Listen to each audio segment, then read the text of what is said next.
Flight 19 leader, this is Control Tower. Taxi to runway 03, hold short. Copy Tower, taxiing to 03. Instruments checked and stable. Flight 19 दुनिया का सबसे अजीब और सबसे उलझा हुआ प्लेन गायब होने का मामला। बहुत से लोग इसे नहीं जानते। ये वो इंसिडेंट है जिसको आज तक दुनिया में मिस्टेरी, पैरानॉर्मल थ्योरीज और बर्मुदा ट्रायंगल की कहानियों का सेंटर पॉइंट माना जाता है।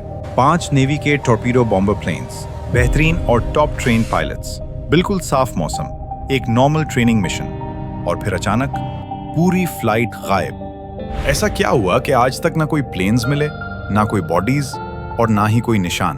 बिस्मिल्लाहिर्रहमानिर्रहीम। अल्लाहुम्मा सल्ली अला मुहम्मदिन व अला आलि मुहम्मद। साल था 1945। वर्ल्ड वॉर 2 अभी खत्म हुई थी। अमेरिका के फ्लोरिडा बेस से नेवी की रेगुलर ट्रेनिंग फ्लाइट्स उगती रहती थीं। ऐसी ही एक ट्रेनिंग मिशन था, नेविगेशन प्रॉब्लम नंबर 1। इस मिशन का लीडर था लेफ्टिनेंट चार्ल्स टेलर।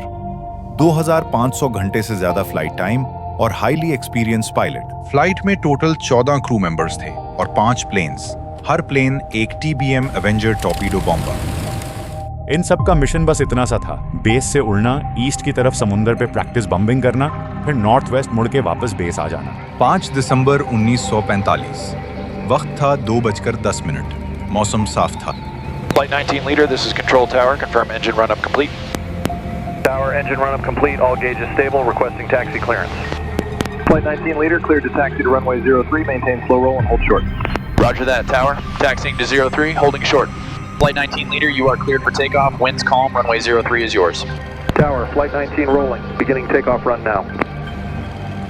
1 घंटे तक सब अपनी बॉम्बिंग प्रैक्टिस पूरी कर लेते हैं। अब फ्लाइट को वापस घर की तरफ मोड़ना होता है, लेकिन इसी वक्त रेडियो पर टेलर की परेशान आवाज सुनाई देती है।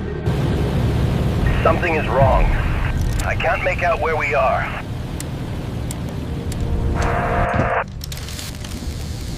Flight 19, this is Control Tower. Do you read? Respond immediately. Taylor ने कहा, समुंदर लग ही नहीं रहा और मेरी कंपास काम नहीं कर रही। समुंदर लग ही नहीं रहा। काफी अजीब लाइन थी ये। अटलांटिक तो कभी नहीं बदलता, तो टेलर को सब कुछ अजीब क्यों लग रहा था? असल कंफ्यूजन अब शुरू होती है। 3:30 के बाद रेडियो ट्रांसमिशंस बहुत अजीब होने लगते हैं। एक ट्रेनी पायलट रेडियो पर कहता है, सर आप फ्लोरिडा के ऊपर हैं, हम गलत डायरेक्शन में जा रहे हैं। टेलर जवाब देता है, नहीं, मैं पक्का यकीन लगता हूं कि हम फ्लोरिडा के ऊपर हैं। लेकिन ग्राउंड स्टेशन के मुताबिक फ्लाइट 19 बिल्कुल भी फ्लोरिडा के ऊपर नहीं था। अब कंफ्यूजन और बढ़ गई। एक पायलट बोला, बस वेस्ट उड़ें तो घर पहुंच जाएंगे। ये बात ठीक थी, मगर टेलर ने कहा, हमें पता ही नहीं वेस्ट किधर है, सब गलत हो रहा है। शाम 4 बजे मौसम खराब होना शुरू हुआ और रेडियो सिग्नल्स टूटने लगे। 4:45 पर हल्की सी आवाज आई, फ्यूल खत्म हो रहा है, अगर जमीन नजर ना आई तो हम गिर जाएंगे। 5 बजे एक और आवाज आई, एल्टीट्यूड होल्ड नहीं हो रहा, हम गिर रहे हैं। और फिर खामोशी, न सिग्नल, न रेडार, न कोई निशान। 5 जहाज एक साथ गायब हुए। उसी वक्त नेवी ने अमेरिका के इतिहास का सबसे बड़ा इमरजेंसी सर्च ऑपरेशन शुरू कर दिया। 300 से ज्यादा प्लेन, दर्जनों जहाज 5 दिनों तक खोजते रहे। उस रात एक रेस्क्यू प्लेन भी भेजा गया, वो भी मिस्टीरियसली क्रैश हो गया और उसका मलबा भी नहीं मिला। इतनी बड़ी तलाश के बावजूद न फ्लाइट 19 मिला, ना रेस्क्यू तैयारा, ना कोई ऑयल स्लिक, ना कोई मलबा, जैसे वो हवा में डिसॉल्व हो गए। नेवी ने बहुत डिटेल्ड इन्वेस्टिगेशन की, 500 पेजेस की रिपोर्ट लिखी। शुरू में उनका कंक्लूजन था कॉज ऑफ लॉस अननोन। बाद में पॉलिटिकल प्रेशर के बाद रिपोर्ट की वर्डिंग बदल दी गई, पायलट एरर। लेकिन ये नतीजा खुद इन्वेस्टिगेटर्स को भी मशकूक लगता था। इस स्टोरी के कुछ बहुत हैवी किस्म के प्रॉब्लम्स हैं। 5 जहाज़ों का एक साथ कंपास फेलियर। एक जहाज का कंपास फेल हो जाए नॉर्मल, 5 का एक साथ इम्पॉसिबल लगता है। कोई रैकेज 80 साल बाद भी नहीं मिला। अटलांटिक ओशन एक एयरक्राफ्ट को शायद छुपा ले, लेकिन 5 बॉम्बर्स प्लस एक रेस्क्यू प्लेन, इम्पॉसिबल लगता है।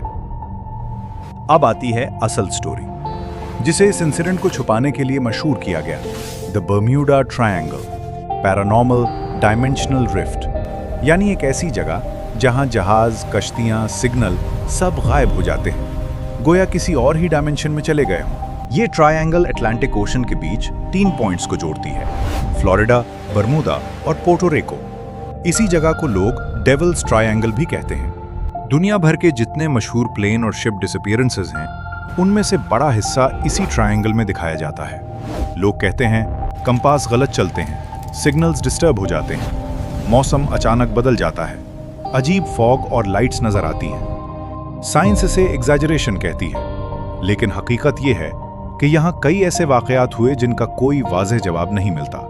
प्लेन्स की आखिरी पोजीशन बरमूडा ट्रायंगल के बीच थी, इसलिए लोग सीधा उसे ट्रायंगल से जोड़ते हैं।